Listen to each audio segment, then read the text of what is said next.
Lord. ప్రభువైన యేసు నామములో అందరికీ వందనములు. ఈ దినం దేవుని వాక్యంలో నుంచి యోహాను సువార్త 8వ అధ్యాయం 51వ వచనం. ఒకడు నా మాట గైకొనిన ఎడల వాడెన్నడూను మరణము పొందడని మీతో నిశ్చయముగా చెప్పుచున్నాను అని ఉత్తరం ఇచ్చాను. ప్రియమైన వాళ్ళారా, యేసు ప్రభు మరొక మాట సెలవిస్తూ వచ్చినాడు. ఏమనంటే, నా మాట గైకొని ఎడల వాడెన్నడూ మరణం పొందడు అని రాసినాడు.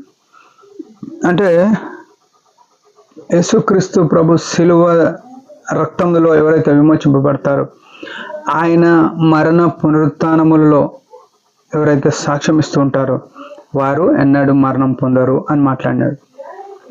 ప్రపంచంలో అతి భయంకరమైన విషయం ఏంది మనుషుల పట్ల అని అంటే మరణం.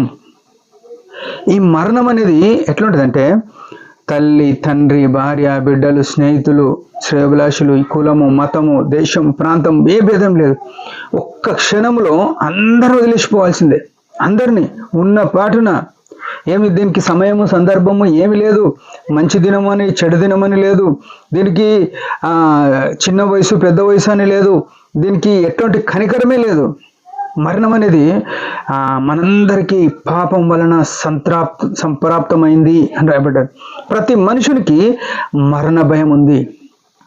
ఈ మరణ భయమును తీసివేయడానికి యేసుక్రీస్తు ప్రభు జీవాధిపతి ఆయన ఈ లోకంలోనికి వచ్చి నీ కొరకు నా కొరకు ఆ కలసూరిలో ప్రాణం పెట్టి సమాధి చేయబడి మృత్యుంజయుడుగా తిరిగి లేచినాడు.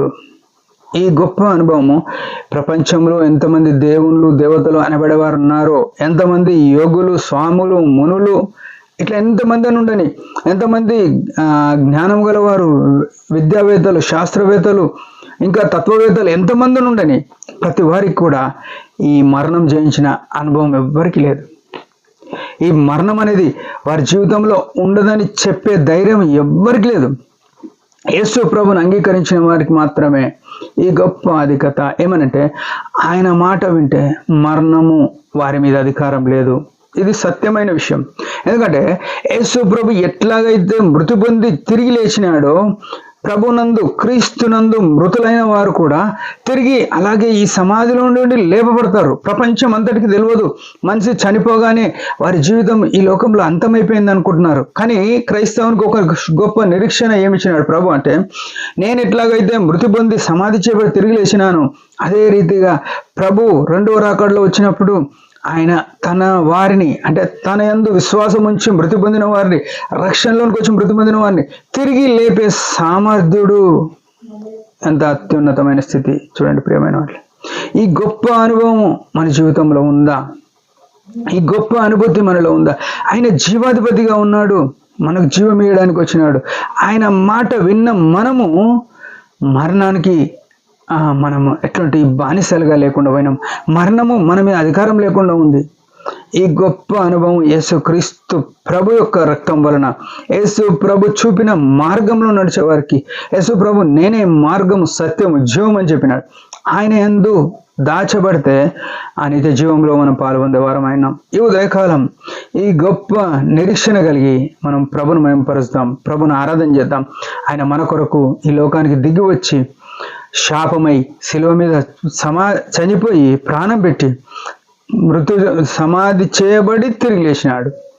ఈ గొప్ప అనుభవం మన జీవితంలో ఆయన ఇచ్చినాడు కాబట్టి, ఈ నిరీక్షణ ఇచ్చినాడు కాబట్టి, ఆయన మాట విని అనిత్య జీవంలో మనం కూడా ప్రవేశించినట్లు ప్రభు సాయం చేయను కాక. చిన్న ప్రార్థన చేసుకుందాం. పరమ తండ్రి యేసు ప్రభు నామములో వందనాలు. ఉదయకాలం ఇచ్చిన ఆశను బట్టి స్తోత్రములు. ఘనమైన దేవుడవుగా ఈ లోకానికి వచ్చినావు తండ్రి. మా పాపములను విమోచించడానికి కలవరిలో ప్రాణం పెట్టినావు తండ్రి. విమోచించడానికి తిరిగి లేచినావు. నీ ప్రేమకై స్తోత్రములు.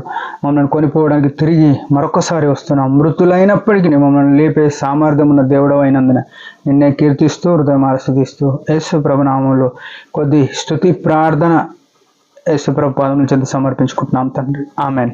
మీరందరి పరిచయం గురించి భారంగా ప్రార్థన చేయండి. Praise the lord.